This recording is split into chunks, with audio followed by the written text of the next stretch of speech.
Do you know what your partner's up to when you're away and they're all alone? No, what? They're listening to the Screw podcast, of course. What's that?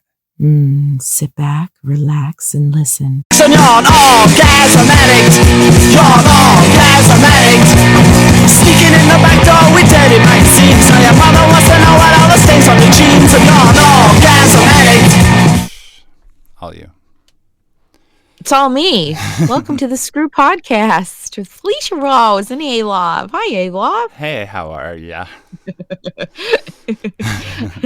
I'm curious to see how many people drop off the podcast after that little intro. Oh, it was a beautiful I'm intro. all right. I had a root canal on Monday. That was fun. Sexy. Hell yeah. Honestly, it's so funny because people make out root canals to be this really fucking awful experience. And I don't know, maybe it's because my endodontist is hot and makes me laugh the whole time. But I do not have a bad experience when I'm there. And it doesn't, like, Novocaine makes me very sleepy after. And I guess that's not very normal. Like, a little drowsiness is normal, but, like, I sleep for the whole day after I get Novocaine. And that's a thing. And I had to do, like, Advil and Tylenol because I could feel some, like, after effects, kind of a little bit of pain. But, like, okay. I didn't feel anything. Like, there was not, during the entire process, nothing was uncomfortable, nothing was awkward, nothing. It was just, You don't even look like swollen or anything either. No, I didn't swell. Thank fuck. He was, because I had a pulpotomy before, but I never had a full-blown root canal, and he got like had a lobotomy. 5 of the What? A pulpotomy. It's like step 1 in a root canal.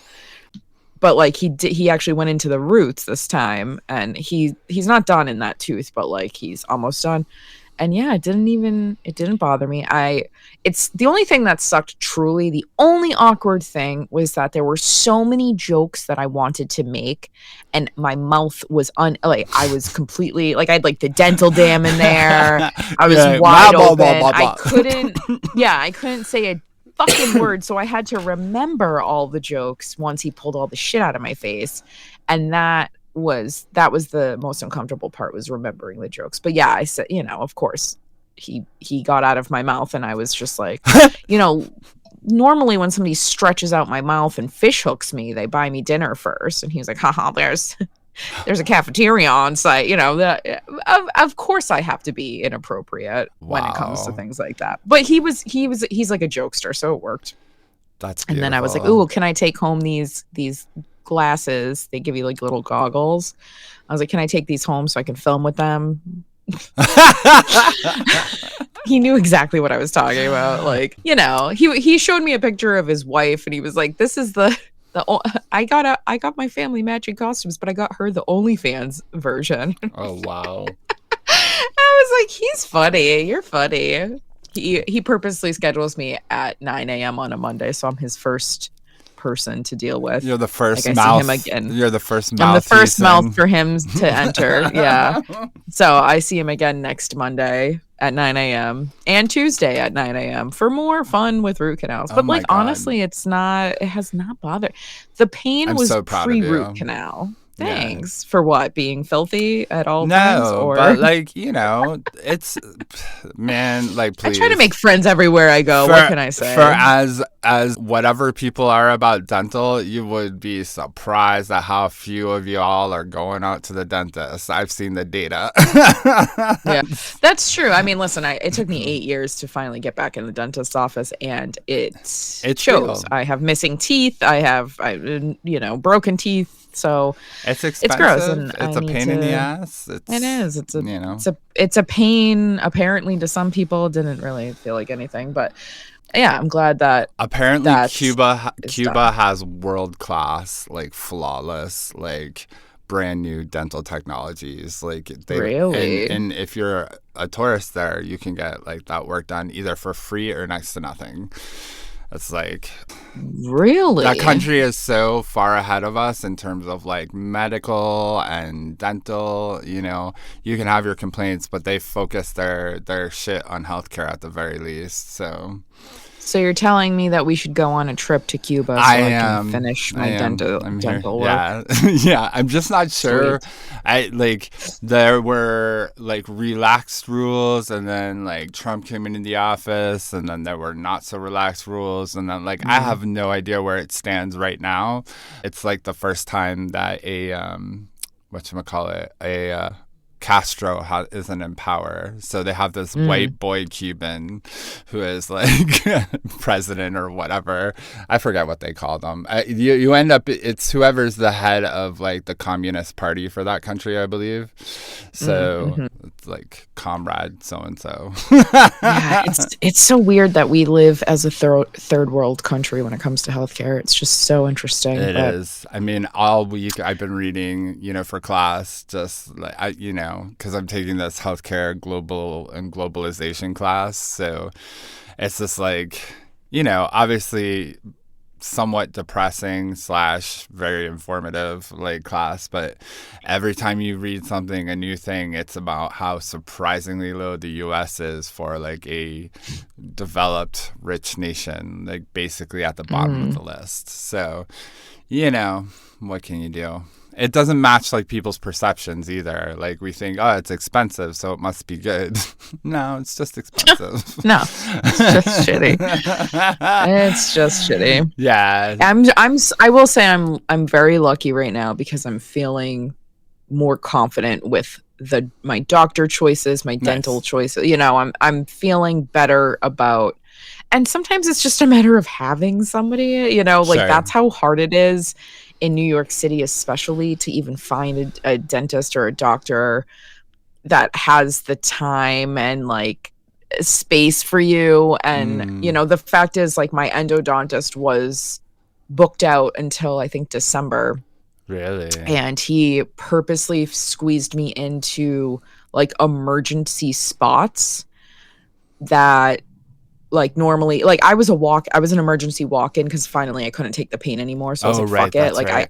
I had been approved. So they did the evaluation. My healthcare then had my health insurance had to approve it for me to actually get the process done. But they had approved it. But like my appointment wasn't until I think it was the 2 days ago appointment. Yeah. And I was like, I can't fucking wait until it was 2 months out. So I was like, I can't. So I went in and they started the process, and he like, obviously he kept my appointment for 2 days ago, but then he put me on his October calendar to do like a really, aggressive approach. So it's like 5 days in a row essentially of getting fucking root canals. But by the end of it, I'll be all set. But that's absurd that you have to basically like charm your way into getting healthcare quicker. Like it wasn't because of anything but the fact that he liked my personality, because I was like laughing at his silly jokes, that I was able to be like squeezed in. Well, I would not have gotten that normally. And I'm like, Jesus Christ, you have to be charming in all these fucking healthcare scenarios in order to like bump your way up the fucking list. It's ridiculous. Yeah. And I mean, I when we were talking yesterday, I was like congratulating you and like telling you I was proud of you for your diligence. And like, I think, it's something, a lot of people in our general age group and generation, like are probably like extremely frustrated. Access of care doesn't even feel as easy as it did when we were kids. Although, like, who knows? Like, most of the time our moms or dads or whomever or an adult is making the appointment for you. But, like, I don't recall, so much wait times and so much, like, I was doing this thing for this project for work. And, when I looked at it, I said, why doesn't health plans, they should supplement more dental and they should encourage more dental providers, because when you look at the amount of emergency room visits for dental related like pain and issues, it's a very costly expense. And like I would think, hey, supplement whatever crappy dental. I mean, like we know they don't pay very well. Like if you want really good dental coverage, even if you pay for like a premium plan, there's still deductibles, there's still stuff missing, and like people are putting this stuff on their HRA plans and whatever. So, just be patient out there. I will tell you this. healthcare providers are overburdened. They have like nonstop like work going on, especially since COVID. So, you attract more bees with honey or whatever the term is. And it's not just that. It's just there's only so much the providers themselves can do. There's a shortage here. There's such a shortage, and I don't, I'm not gonna lie, I wasn't actively in the healthcare system pre-COVID. Sure. Like I had health insurance for I think a year before COVID. Right. So there was like 4 years where there's a lapse in my health insurance. I wasn't getting checked, I wasn't doing anything. I can't speak to that, but Sure. I've noticed, or if I were, if I were to be a betting woman here, most of, people in healthcare got fucking sick of everything. Yeah. If you look at like that first month of COVID, people wearing like trash bags instead of their actual, what do they call it? I almost said MREs, whatever the fuck the outfits are that are approved to like go to battle essentially against a fucking major problem. Yeah. Those things were not provided. People were, absolutely overworked, underpaid, dying. Yeah. It was a shit show. And so I understand why people are like, I'm all set, or I'm going to be a traveling nurse, or I'm going to, like people that are just going out for the things that are making them the most money quicker. Sure. Instead of doing the things that we have a need for, right? We have a need for people to work at, city funded and state funded hospitals. We have a need for people to work at, I call the endodontist that I went to, it's like it's a deli, it's like a take a number system. Right. And that's the best care I've gotten in years. Like, that's absurd. That is out of even my doctor was complaining about he like opened up some package. He was speaking jargon. I don't fucking know what words he was saying, but he was like, haha, blah, blah, blah is missing from this. Oh, I love this plate. Like, just talking shit about like the lack of like, like there's certain processes and procedures in place, and it's just all gone to shit because there's so few people working in an industry that we really need a lot more people to be working in. And of course they're not. I wouldn't work. If I was a nurse during COVID, my ass would be long gone from that profession. You couldn't fuck that shit. I have a family member that was a respiratory therapist. Ooh, ouch. Yeah. Making fucking 7-8 figures a year. Yeah. That bitch is gone, and she's a groomer now. She grooms dogs for a fucking living. This woman has a fucking degree and at least a decade of, I think, maybe 15 years of respiratory therapy under her belt. And she said, Adi fucking yos. You know what I mean? Like, she was all set. And, everybody's reason for leaving is different, but I'm going to say a lot of it is that it's just hell. It seems like a hellscape to work in. It is definitely a People are hellscape. Grumpy and angry because they're not getting proper care, understandably. But they're taking it out on the frontline workers, which sucks because those people then fucking leave, and now we have less people to take care of us. And it's just a bad cycle. It always seems like when you if you're finally patient enough and diligent enough and you find a doctor you like, they inevitably disappear. It takes a certain kind of je ne sais quoi to work in healthcare these days. Our primary care doctor left to go into research because he didn't say oh, this drives me crazy, but it's not just going to the doctor that's convoluted. Then they give you a prescription, then there's some convoluted process usually with that. So speaking of which, I don't know if we've ever mentioned this on the show, but I wanted to tell people, if you are interested in getting PrEP, make sure you check online. I recommend Mister. They do everything at home. If you don't have insurance, it's free. They will send you the meds. Oh, really? They will send you the test. So they send you an at-home test kit. So if you use what are they called? Oh my gosh, Mr. Pharmacy Brain. They're what diabetics use to test their blood sugar. They like do a quick little puncture Test strips. No, well, not the test Oh. strip, but they puncture your finger, and then you drip the blood into 3 little circles on a piece of paper, and then they also test you for chlamydia and gonorrhea. So you provide like a anal swab and or vaginal swab and an oral swab, and then you send That's that to awesome. them. It's really awesome. So they're called Mister. Definitely check them out, because if you're like curious and want to go on prep but like your doctor's appointment is like 6 months from now, I recommend getting in there sooner. Or than your later. doctor wants to talk to you about the Queen movie instead of... And I right, exactly. And I was like an earlier user of it, and it's gotten just even more seamless as like time has gone on. So definitely recommend. Yeah. There's a lot of stuff like you can get, some kind of like care for online depending upon what's wrong with There's you. a lot of different brands and companies out there that are doing things. Like I know Hers and Hims or whatever. Yeah, there's different things with that. There's, I think, birth control options and things like that. So yeah, definitely check out if you are lacking insurance or you have a fear of going to the doctors, which is it's a very real fear and valid as hell. If any of those things are the case, then definitely check out what you have for options for these direct service things. Definitely. Oh yeah, by the way, Mr. also does PEP. So they will do an immediate evaluation with you, and they will send the PEP script in if the provider thinks that you've had like a high risk encounter that may be concerning. But then for anybody listening that doesn't know, PEP is post exposure. Yeah. So if you believe you've been exposed to HIV, then it's something that you can. I think you have up to 72 kind of hours. Yeah, I think you have up to 72 hours after the exposure. So just a couple you'll of tips see. there.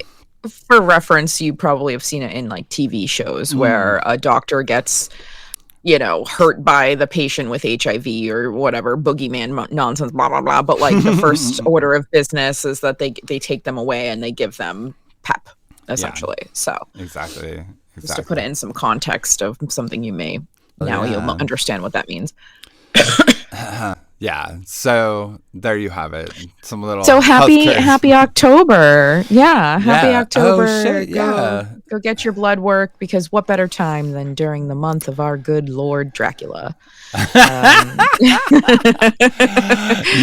So happy October, everybody. I love you all, and I love Halloween. And you've started your movie marathon, I saw. What have you seen so far? What have you watched so far? So far, I watched, let me get out my list. I watched It Lives Inside, which is awesome. I watched. Is that like a classic or a newer one? No, it's new. Okay. It Lives Inside is about an Indian girl and another Indian girl who there's like a demon situation, and like it's cool. It's nice. I don't know how to talk about it without giving away too much. Okay, no, but that's cool. It was cool to see, like, for an American made movie. It was cool to see like more culture inside of it instead of just like the standard issue shit that we normally see. It was, there's like, it was just like I don't know. There was something about it that really, the actresses were fucking amazing. They freaked me the fuck out. Like, really, I wasn't super into the monster reveal. Okay. Not always my favorite, but that's usually where a movie loses me. It didn't lose me, but I think the movie overall was good, but it definitely was one of those things where I was like, like a lot of like psychological terror, or is it more like gory kind of like? No, it's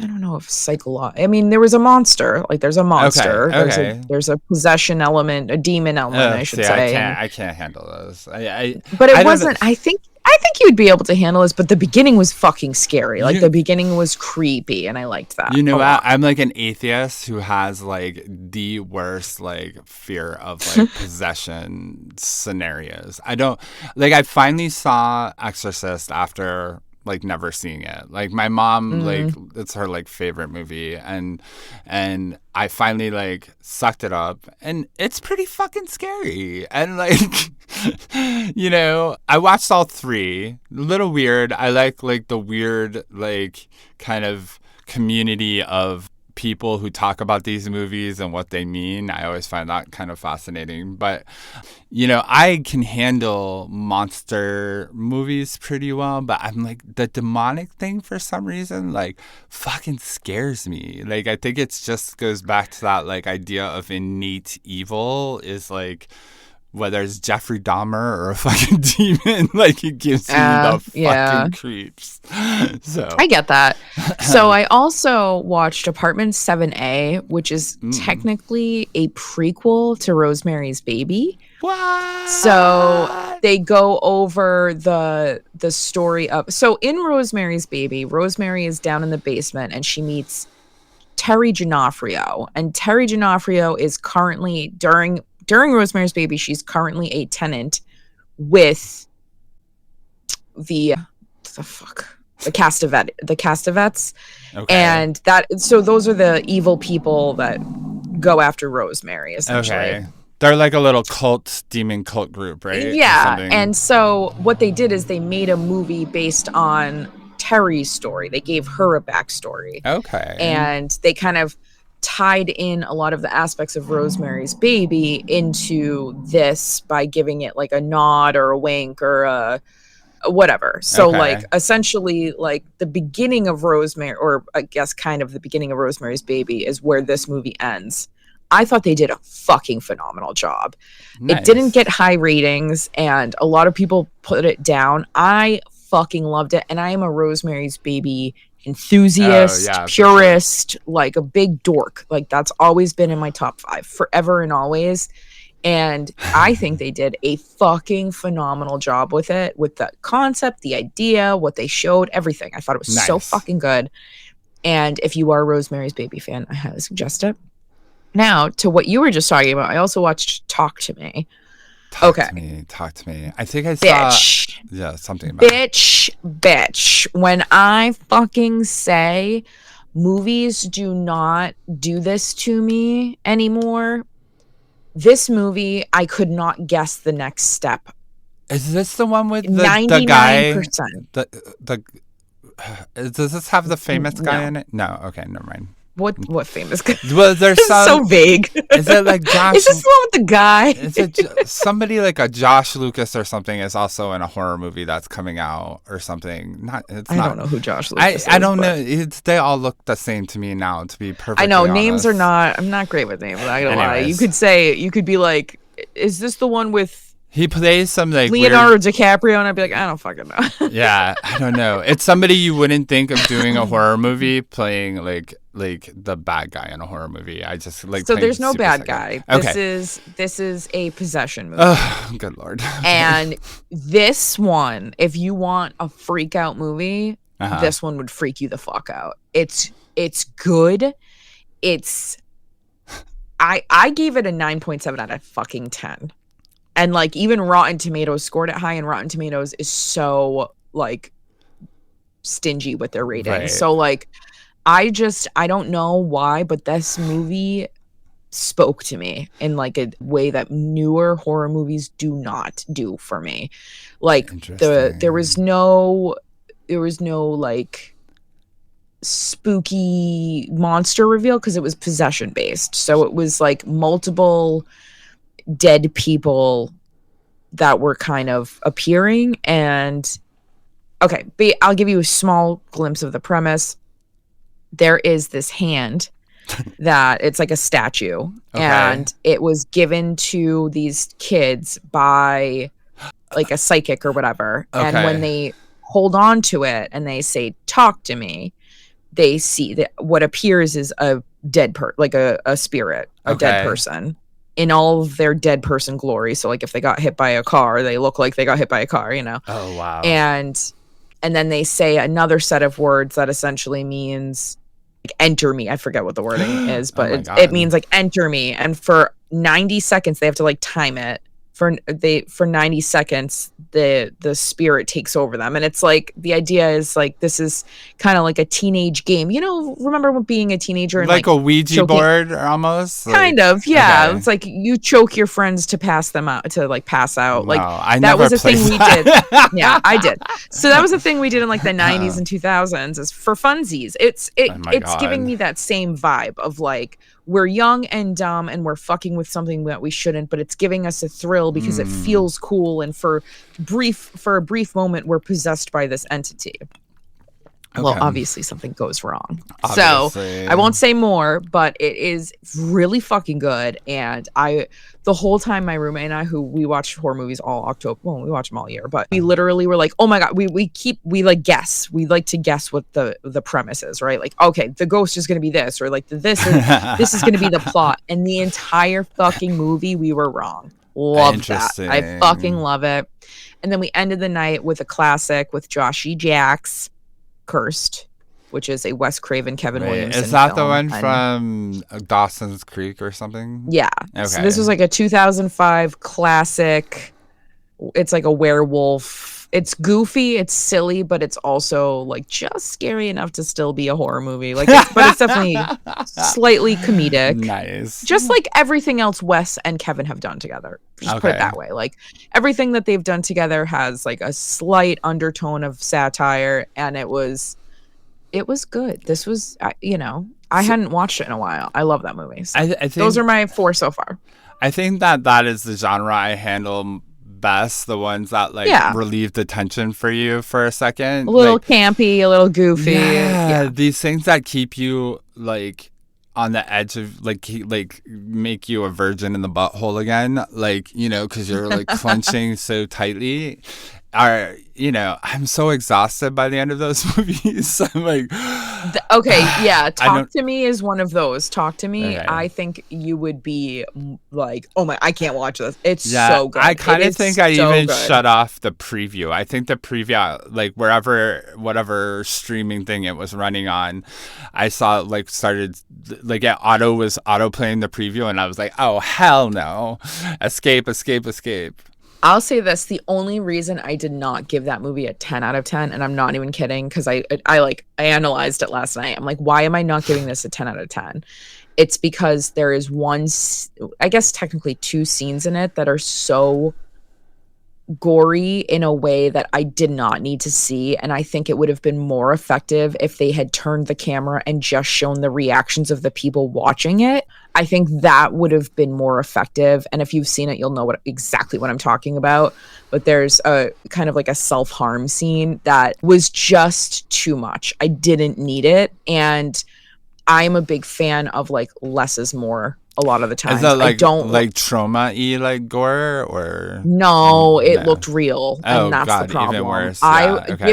Give me blood spatter, goofy, over the top, Kill Bill, blood shots. Give me that all day. I love that. I think the sillier the better when it comes to that stuff. But like this movie was too serious to go there, so that's fine. But I also think that there's a line, and you don't have to cross the line to be effective. Right. The same way Halloween has like 1 trickle of blood in it. Halloween 78. Like I don't need to see a full blown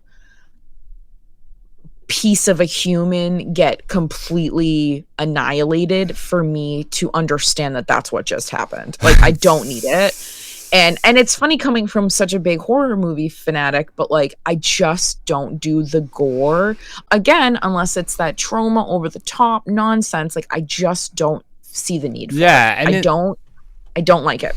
Yeah. Yeah. Here and there it's effective, a little taste of it, or like, like I explained to my roommate, like the first I don't want to go into it too much because then I'll be giving it away, but like it was this ongoing repetition of this one act. Okay. And the first 2 or 3 of it, yes, give it to me, because now I can see the magnitude of what it is that's happening. Okay. But by the time we get to 4, 5, and 6 of this repetition, I'm now queasy, and I don't need that, especially because the Yeah. movie didn't call for that. It Oh my was not God. like it wasn't a torture flick. This wasn't Terrifier. This wasn't Hostel. This wasn't, Right. this wasn't Saw. There was no Oh need for yeah. that I level of spent ew, 75% of Hostel with my head turned. Like, Yeah, I, there's this I one scene from Hostel that to this day makes me sick to my stomach, and I saw that in theaters in like 2006 yeah, or whatever the fuck. no.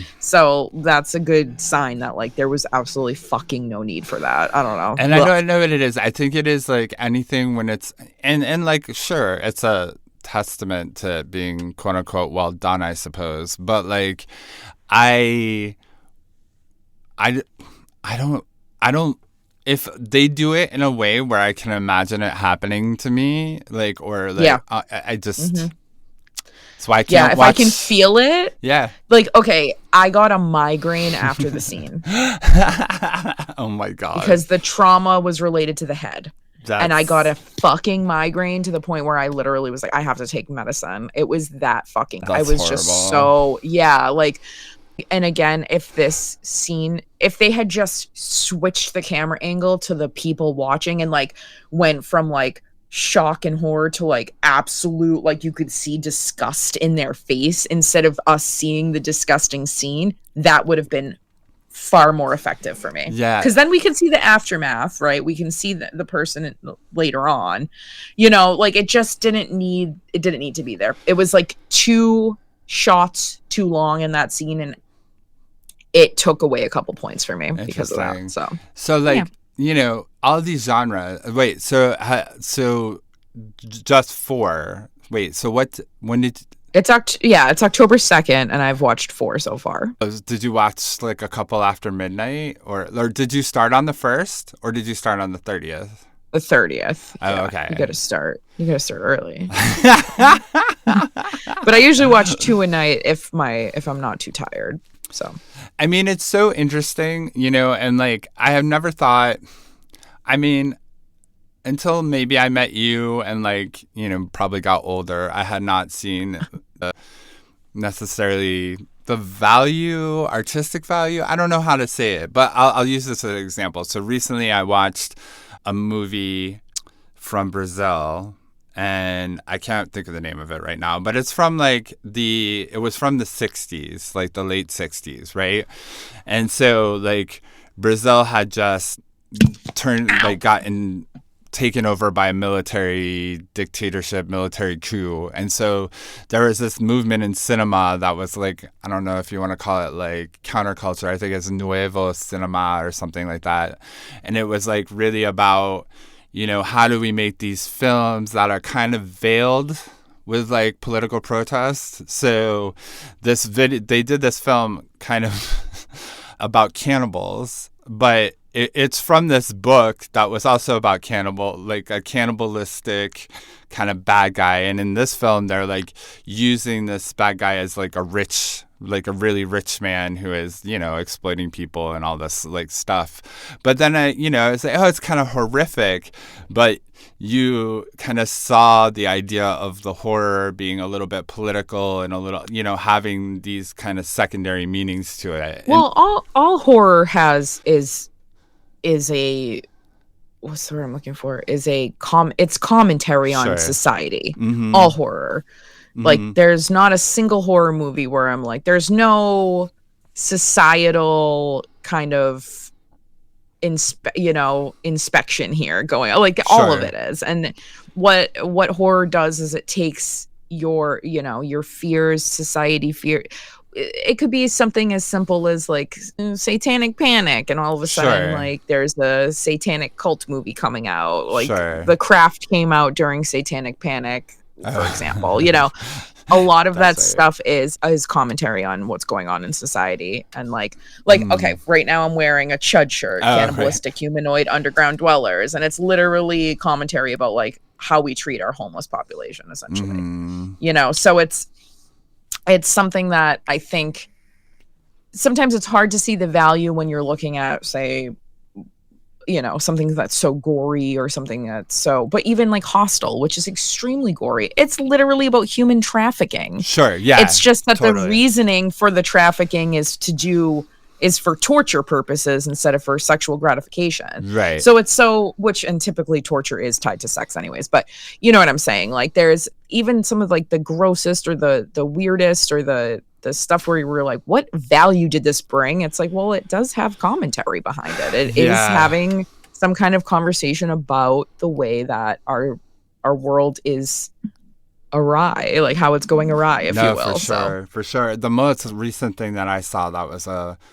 so it reminded me of Hostel, but like there's a series on Netflix, Altered Carbon, and I believe it's adapted from like either an anime or a like adult graphic comic or something like that. I think Japanese, but it takes place in the future and blah blah blah. But there's one character.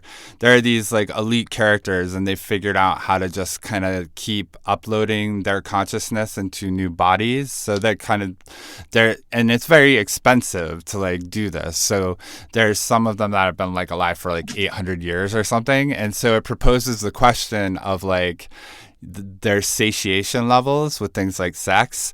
So there's this whole like complex devoted to these rich people that like lets them like kill the prostitutes that they're fucking, you know. Oh Lord. Yeah. and you know, it's pretty horrific, but like, you know, there becomes this commentary about like, well, what, you know, where do we stop in society with like the next level of whatever, you know? Right. And when it comes to like feeding our quote unquote needs or our desires, like where do we draw the line, and when does it become, or you know, how do we stray from the exploitation of humans instead of move closer to it is a big question. Yeah, and I think a lot of these movies and shows have conversation about it, which is I think is important. They do. And it's just sometimes hard to see it because it's like you're in between being scared.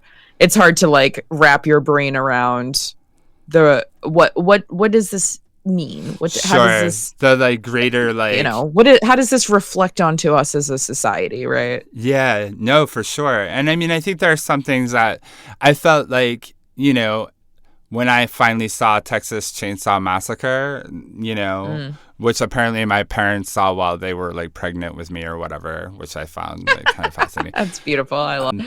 And so like when I finally saw it, you know, I was like, oh, you know, first of all, it was way more artistic than I thought it, you know, was going to be. It is very artistic. Yeah. And I saw the commentary all over it, you know, especially like contextualizing when it came out and stuff, you know, and I think that's something that always comes, whether it's these horror movies that are kind of based on like horrible stuff that like the Nazis did, or whether it's like, you know, kind of this stuff about like poverty or like fears about nuclear holocaust or like nuclear power plant, you know, like whether it's like the toxic zombie radioactive, you know, it's actually really similar to superhero arcs and good point. And most superhero stuff has a tie to that.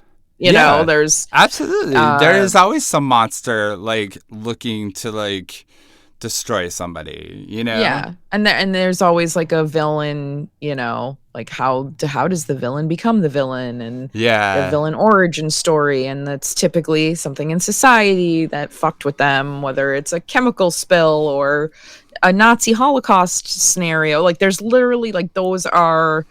And it's funny because a lot of people are like, well, I don't see the value in comic book stuff. I'm like, comic book stuff is 100% a conversation about society. Look at X-Men. Absolutely. Fuck. The whole thing is about literally like people cast out of society, you know, because they're different and strange. It's like, if this is not a gay conversation, I don't know what the fuck is, you know? So X-Men was my favorite comic growing up. That, you know, just because I thought, you know, on a base level in my kid head, I thought, wow, they have the coolest like variants and powers, whereas you know, like Superman can do like 3 things or whatever, but like, you know, the X-Men had such, you know, I wasn't a huge Avengers guy because like, you know, I know people love Batman, but I always thought Batman was kind of like a rip-off superhero, you know, like everything he did was kind of like tech nerd stuff, which is cool, I guess. But well, he didn't have powers. He was Right. equipped with money to right. have. Yeah, being rich power. was his superpower. Kind of like Yeah. Iron Man.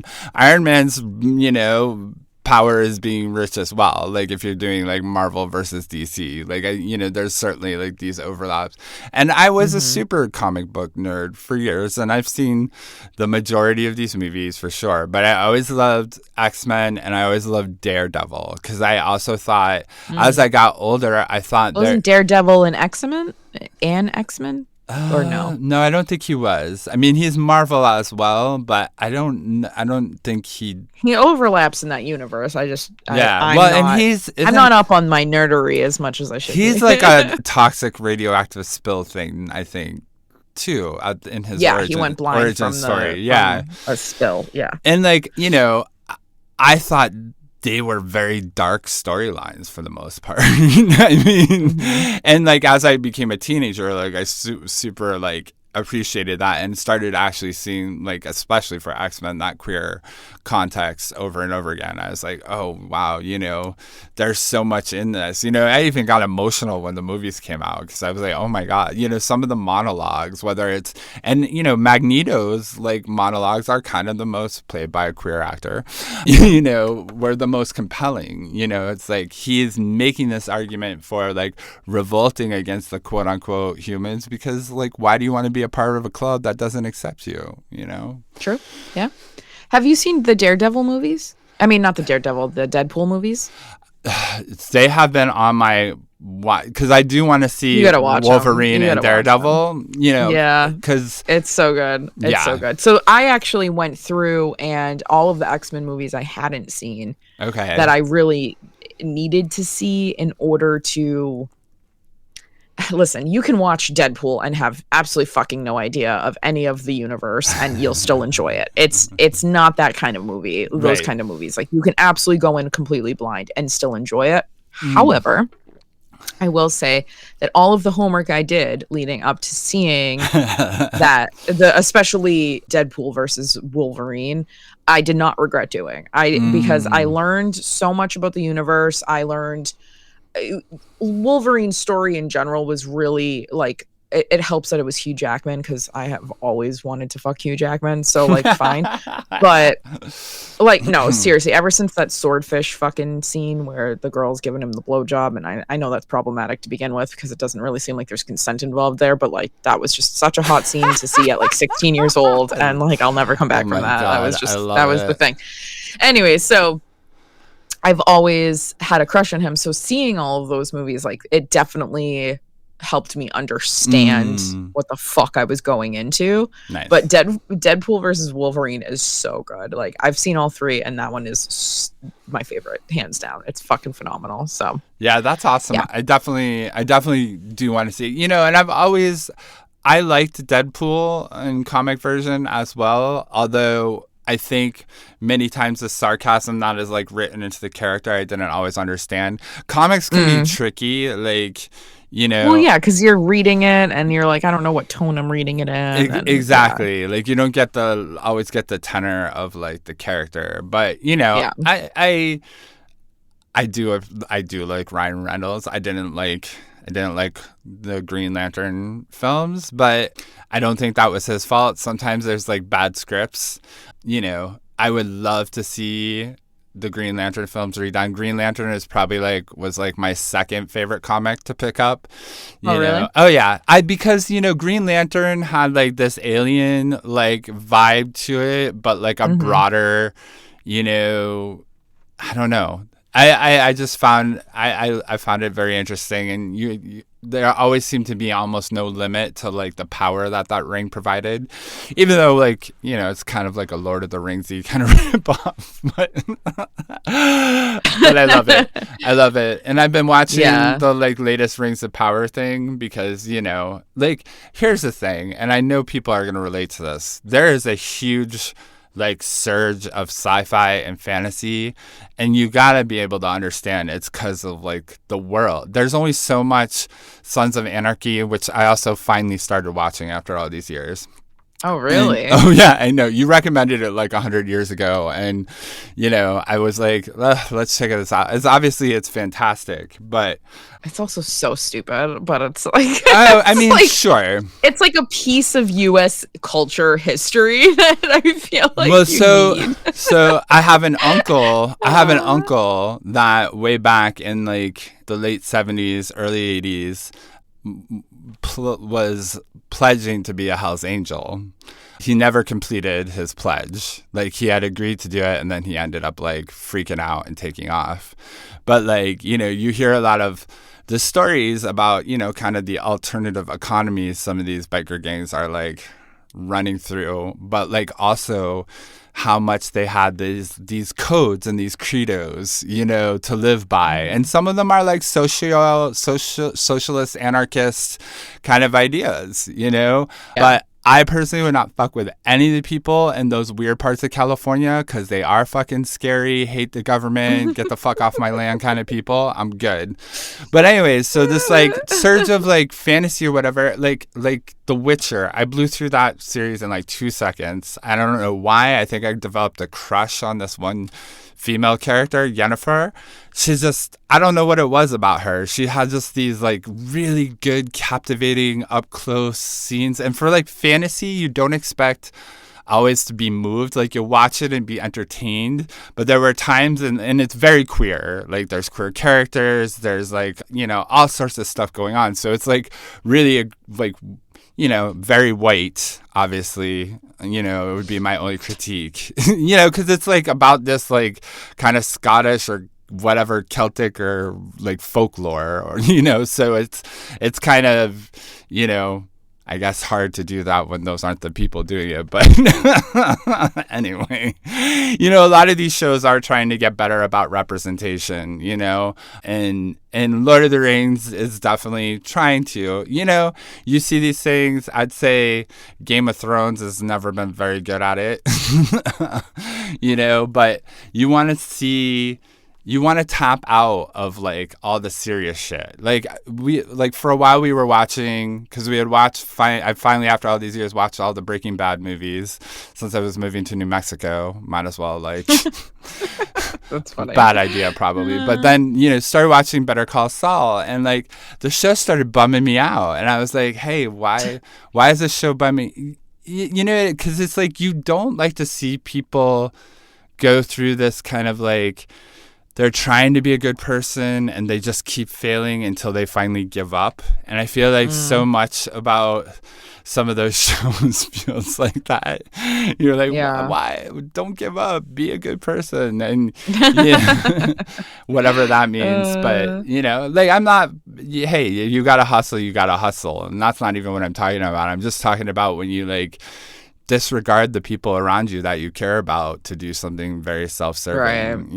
And I think I really want to see The Substance. I heard great reviews about that. What is that about? It has Demi Moore. It's brand new. Yes, I heard about this too. The synopsis is so Demi Moore plays Elizabeth Sparkle. A substance that can make people the most beautiful versions of themselves is handed out with an imagined warning sign that reads, "You can't escape from yourself."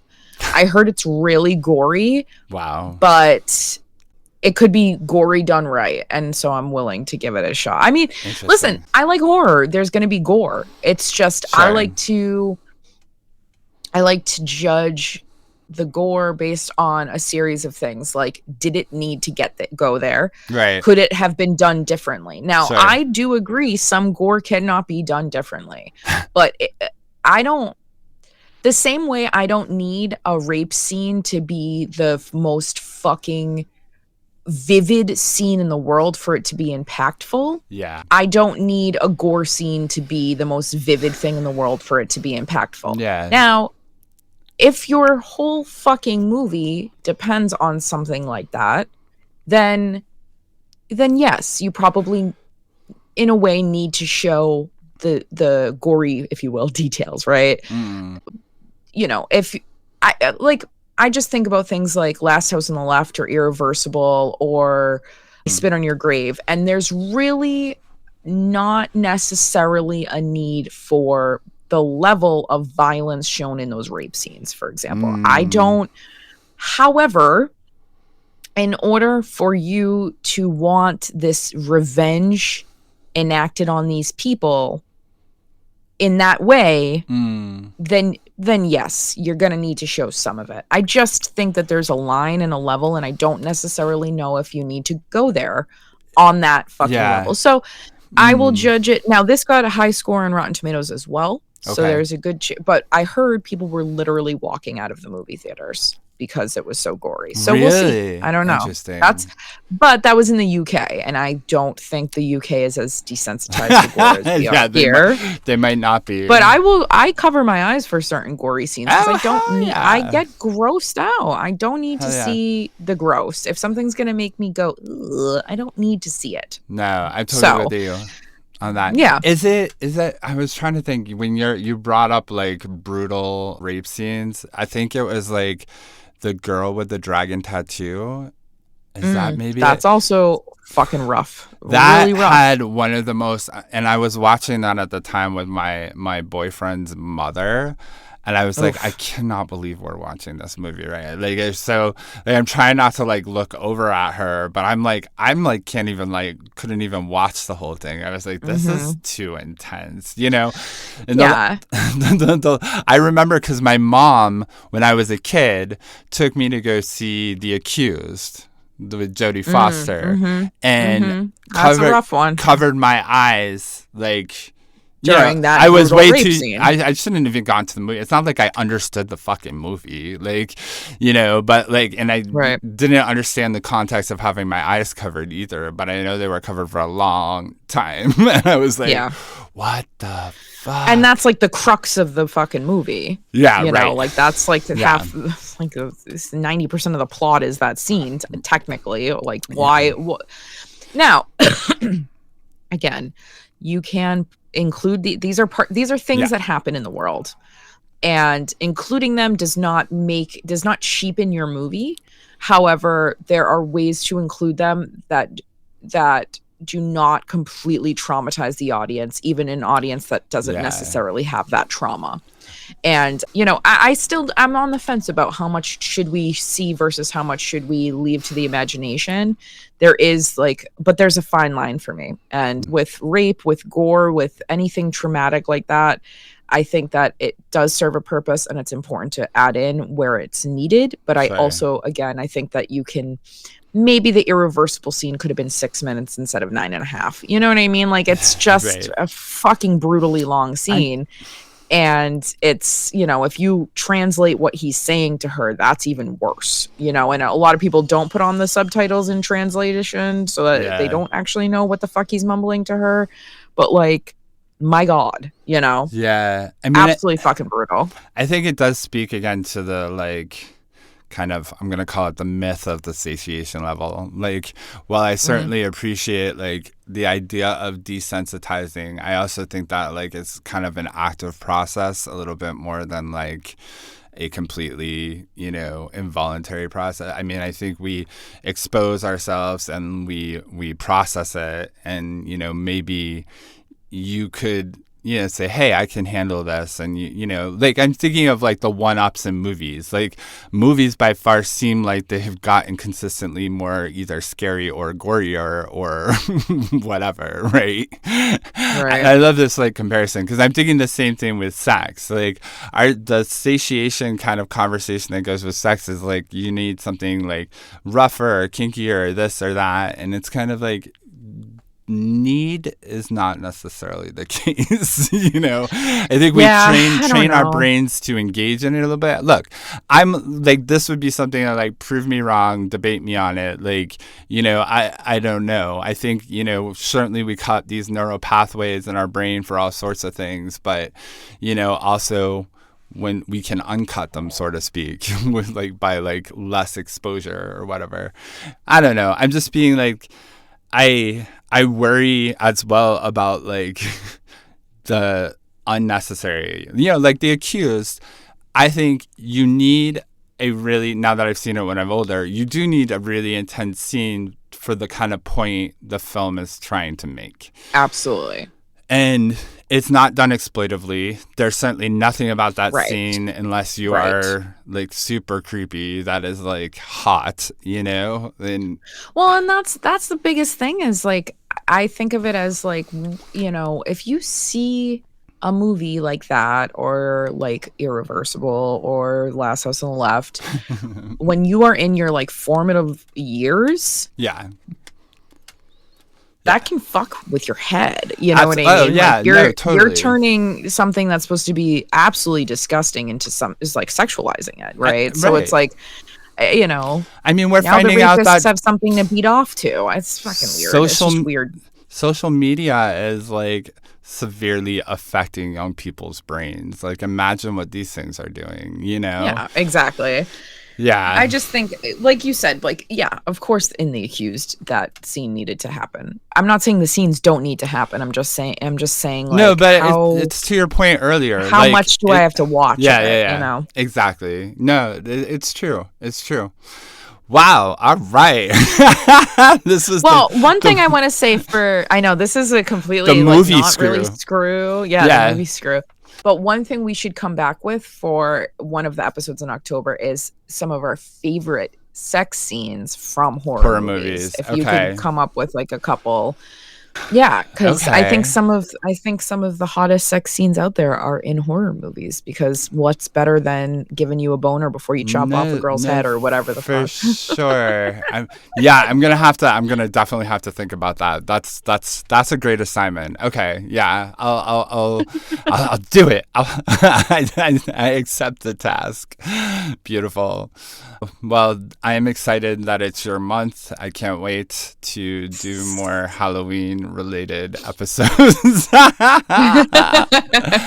like seriously, every Halloween I learn of like new movies to watch, and I did pretty good last year, like, you know, trying to like get some new ones on my docket. So we'll see what I can accomplish this year. And just a reminder to everybody, if a scare actor touches you inappropriately, please report it. Oh, hell yeah. Because that's happened to me before, and it's not okay. Yeah. So if you are walking through some haunted woods and some guy dressed up as Jason tries to finger you, report it. Yeah. That's beautiful. Ended on a trauma note. There we go. Thanks for tuning into The Screw. We hope you enjoyed this week's episode talking about nothing but movies, and we'll be back for more spooky, scary skeletons down your spine. Boners and bones. Bones and boners. Oh wow, I'm gonna have nightmares. Did you know there's no bones in a dick? It's so interesting. There is not. We call them a boner. There's no bones. I had a teacher. There's no bones about it. My biology teacher, I think, said that they should be called spongers instead of boners. Yeah. Boners. So. Yeah, fill your sponge with blood. What a non-sexy way to say boner, right? Oh my god, I love it. Oh, my sponge is filled with blood. Okay, goodbye.